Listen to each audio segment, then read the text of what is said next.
Well, hi everyone. I'm Ken Ham, CEO of Answers in Genesis, the Creation Museum, and the Ark Encounter, and I have a fascinating guest with us today, and she has a wonderful, wonderful story, unique story actually, and we're here at the Fearfully and Wonderfully Made exhibit because it really pertains to that subject, and I have her book in my hand. It's called Survivor.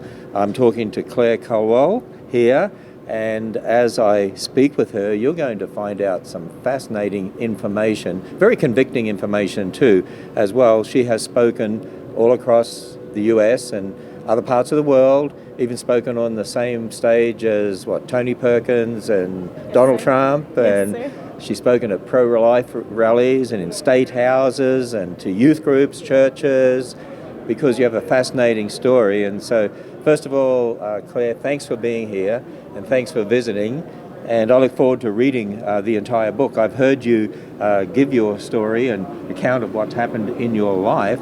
And so, first of all, you were adopted, weren't you, by a Christian family as a baby? I was. I have the most incredible parents. I am so thankful for the gift of adoption. And they also adopted your sister as well, is that correct? They did. They adopted her a couple years later, and I had the opportunity to meet her birth mother about 14 years ago. Now, what we're going to find out is that Claire survived an abortion, but there's other circumstances to it that I think you're just going to stand back and say, wow. And yet how God has used that as an incredible witness for others, and including your birth mother, to impact her life. And so it goes back a way, of course, it goes back a number of years. But first of all, what's it like growing up as an adopted child with Christian parents? My experience was wonderful. I couldn't imagine a better life. I wish that every child could know that they were as wanted, chosen, and loved as I knew that I was. Those were things that my parents spoke over my sister and I often. And so there was never any fear in meeting our birth mothers in our adoption story, because we knew that we were exactly where we were meant to be, because God created our family perfectly. Now, as Christians, we've all been adopted too, haven't we? Really? We have. I've been adopted twice, as I learned today, which is pretty incredible. Yeah, adoption is such a great picture of how Christ adopted us into his family. So when did you become a Christian, commit your life to the Lord? I mean, brought up in a Christian family, I'm sure had phenomenal impact on you and your life. It did. I actually don't remember saying that little prayer I said when I was probably 4 or 5 years old, committing my life to Christ. I had just seen my parents' love for the Lord, their trust in Him, and I knew that I wanted that. I wanted that in my life, and so I put my trust in Him at a very young age, and it's been the foundation that I have clung to for my entire life, including the moment that I met my birth mother and found out the most shocking news of my life. Wow, and you know what's interesting? You have a similar testimony to me in one way, and that is I was brought up in a Christian family in Australia, and my mother and father taught us right from when we were born, to acquire a taste of the things of the Lord. And so for me, of course I've always trusted God, and I know when I was 10 years old I actually made the commitment to, wow, yes, I want to go on and do what God has called me to do and what my parents have trained me in. So being brought up in a Christian family is a tremendous blessing, isn't it? It is. Really phenomenal. So now you survived an abortion. Do you want to tell us a little bit about that story? Yes, so I met my birth mother when I was 21 after my sister had met hers, and I thought, my reunion with my birth mother will be just as great as my sister's, but I learned very quickly that there were pieces of my story that were going to be very uncomfortable, very shocking. I sat down with my birth mother when I was 21 years old after giving her a gift and thanking her for choosing life for me, as she shared with me that she was 13 years old when she was pregnant with me, and she was scared and she didn't know what to do. Her mother told her that abortion was the best thing for her, and so she did have an abortion at around 20 weeks, a D&E, which is a dismemberment abortion, still commonly performed today, and went home, was told that her life would go back to normal, but it didn't. and found out that she had been pregnant with twins and that I had accidentally survived her abortion procedure that was meant to end my life. So you were the other twin. I was the surviving twin of And a you botched survived. D&E abortion. And I weighed 3 pounds. I had a dislocated hip and clubbed feet, some complications from the abortion and from being a twin. And I saw her tears that day. Out of all the things I heard that day come out of her mouth, the most shocking thing to me, the most moving thing to me was how abortion had hurt her and how the doctors had told her that her life would go back to normal, but her life never went back to normal. And I knew that I had been brought up in a home that taught me about forgiveness and love and what Jesus did for me on the cross. And so I knew instantly that I forgave her and that I loved her and that I wanted better for her and women and little girls like her. And so I embraced my birth mother that day instead of running out of the room angry and upset. And I've continued to embrace her every single day and fight for women like her, because I believe that women deserve to be empowered and to know that God created them with a purpose, but also, as we see here, that God created their children fearfully and wonderfully and in His image with a purpose as well. Well, you answered my next question. I was going to ask you, how did you respond to that news when your birth mother told you that, and you responded with love and forgiveness? And that is so very special. I mean, what would you say to somebody today who has had an abortion or is contemplating abortion? What would your message to them be?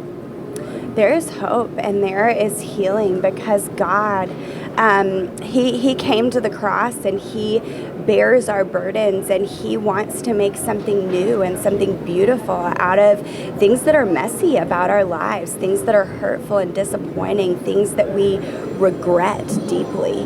And so I would encourage people to just run to Jesus. He is the answer to our pain, to our regret, to the things that happen in our lives that are so hurtful. There is hope after an abortion because Jesus is that hope. Here in this Fearfully and Wonderfully Made exhibit, we also have teaching about God's grace, God's love, God's forgiveness as well.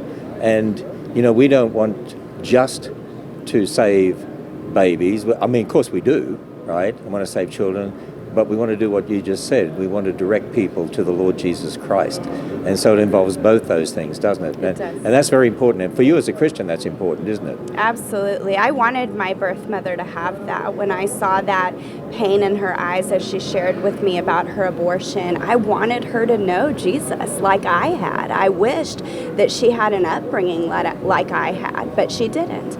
But over the years, she has come to know the Lord, and she knows that He has brought something good out of something that hurt us deeply. And so the same goes for every single woman who has experienced an abortion, or man, or family. There's hope in the So she Creator. became a Christian. She did. Has she shared her testimony anywhere? She has. She actually just recently shared her testimony with Focus on the Family alongside me, and incredibly impactful to see that she now claims victory over what happened to us, because Christ is victorious in our life and in our pain. So both you together being interviewed on Focus on the Family, that'll be some interview, I can imagine. Pretty emotional too. Very, very emotional. So you've been involved in the pro-life movement now, and actually you've got an interesting connection, sort of indirectly, but with the movie Unplanned, because of Abby Johnson and the Planned Parenthood clinic. Do you want to tell us just a little bit about that? When I learned that I had survived an abortion, I went to the people who were praying outside of the abortion clinic that Abby Johnson ran, and they were the ones that actually encouraged me to begin to share my story for the first time, because they said, when we look at you, we're literally looking at your twins. We're looking at the unborn, the person that God created. And so I met Abby Johnson that day. It was 2 weeks after she had left her job at that Planned Parenthood. And so we've actually kind of grown up in the pro-life movement together and healed together in some ways. And so it's been incredible. That was kind of my launching pad as it was hers. And a lot of good has come out of that movement, that prayer movement in front of abortion facilities called 40 Days for Life. Now, of course, we would love to see legislation to stop people killing children in the womb, but legislation is not just enough, is it? We need to see more than that. We need to see people responding to the gospel as well, which is, for us at Answers in Genesis, we want to make sure, even with this exhibit, Fearfully and Wonderfully Made, yes, we want people to understand that abortion is killing a human being right from fertilization, because we're made in God's image, but we want people to also know about the gospel, and that's a big part of your life too, isn't it? Absolutely. The incredible thing is, when we stand for the unborn, when we empower their mothers to know that they can do it, that they are strong enough because God made them that way, or that they're strong enough to place their baby for adoption, that there's an alternative to abortion, we're actually opening that door, helping open that door for them to come to know the Lord. And that is, the end game for me is not just to see that these babies' lives are saved, but to see that they are spiritually saved, that they know the Lord that we know. Wow, and that's what it's all about ultimately. I mean, the most important thing for anyone in life is that they know the Lord, because that impacts their eternity. So let me ask you a question. Okay, you visited the Creation Museum and the Ark Encounter. I'll ask you what you think of those places and this exhibit, Fearfully and Wonderfully Made here, that we're tripling in size for 2022. But question for you, have you ever spoken in Kentucky on these issues? I have worked closely with a group out of Owensboro called Owensboro Right to Life. One of my best friends lives there. I have testified here on behalf of the Heartbeat Bill in front of the Senate and the House, and so that passed a couple years ago, and so it was an honor to be a part of that. I love Kentucky, such a beautiful state. Now, you went through the Ark Encounter. What did you think of the Ark Encounter? The Ark Encounter, it's hard to describe what I think of it. It is one of the most impactful things I have ever seen. I mean, I need 4 or 5 more days to come back just to grasp what you have put together there. Everybody needs to see it. I can't wait to come back with my kids and let them see it really becomes real. What Noah went through, what he did. Oh my goodness, how God used that. All of us come from him, and so it was pretty incredible. And that ship was big enough for you? It's huge. It is bigger than I could have imagined. So you're here at the Creation Museum, and as we do this interview, actually you haven't been through the main part of the Creation Museum yet. You're going to be blown away by that too. It's like a walk through the whole Bible. The Bible comes alive in a stunning way. But you've been through the Fearfully and Wonderfully Made exhibit here. First impressions as you went through? So incredible, so incredibly well done. The fetal models are, they look real. Right. If you hadn't told me they're not real, I would have thought we had that they actually were had to put real. a sign on there to say they're models, and our designers work with our anatomist to make them look just like they would look in the womb at all the various stages. And in fact, we even have, I'm going to get you to hold your book there for a moment, called Survivor, and we even have here a lenticular box, and this is one of the items that we make available to people, actually. And maybe I can just show you these, but all of the models that are in here, I'm going to get someone to come and help me here just to hold this box. There we are. So all the models that we have here, we have as 3D pictures, actually. And so people can actually take this entire exhibit home in a box. And as you look at all these, we have all these three-dimensional models here. But we also want people to be able to share all this information. I've got it upside down. There we are, to be able to share this information with others. And I was just going to go through here and say, so the abortion that you survived was at that stage. It was. I was fully formed. You were fully formed, fearfully and wonderfully made. Fearfully and And you survived it, that. And then you were born later on at 30 weeks. 30 weeks. So Yes, you were born sir. at 30 weeks. So just about there. And these are those 3D models that you can see move around. You see them at different angles. And so this is really taking the entire exhibit home in a box. And we also have in here a video by our anatomist, Dr. David Menton, and we have a book as well. And the book that's in here, called Fearfully and Wonderfully Made, this book, which I can't get out of the box right now, so this book is, here we are. So all the signage that we have here in the Fearfully and Wonderfully Made exhibit, all the signage and all the teaching is available here in this particular book. And so really, this is, take the exhibit home with you. And I'm going to present that one to you so you can take that home with you. Thank you so much. Because this is the Fearfully and Wonderfully Made exhibit. So we'll give that to you to take home. But is there anything else that you would like to say to people? What's your message to the world? Thank you. Well, first of all, this is incredible. I would encourage people to come seeing the truth, knowing the truth, but seeing the truth right here in front of you is so impactful. And there's this debate going on right now in our country about is the unborn child a human life, and does a woman need abortion? And we know those answers. The unborn is a human being created in the image of God, worthy of protecting, worthy of fighting for, and women are stronger than their circumstances because God created them in a unique way, wonderfully, fearfully, and He gives all of us the strength He goes before us and gives us the strength to get up the next day and do what we need to do. And so